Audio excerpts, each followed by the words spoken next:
आणि आता मुंबई उपनगरातल्या टॉप 9 बातम्या आपण बघूयात।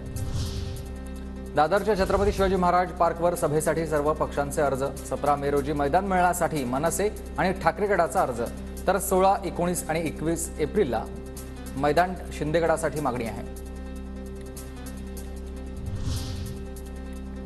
मुंबईत महावितरण विरोधात आचारसंहिता भंगाची तक्रार। महावितरण कंपनीच्या देयकावर सुराज 1 वर्ष सुराज्याचे, जाहिरातीवरून समाजवादी पक्षाची कारवाईची मागणी।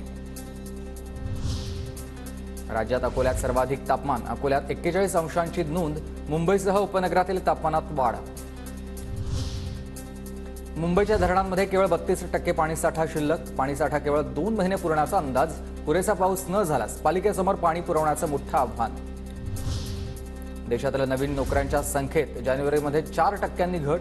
सेवानिवृत्तीचं नियोजन करणाऱ्या PEFO या संघटनेकडून आकडेवारी जाहीर। मेट्रो 3 प्रकल्पासाठी तोडण्यात आलेल्या 257 पैकी केवळ 119 झाडांचंच पुनर्रोपण।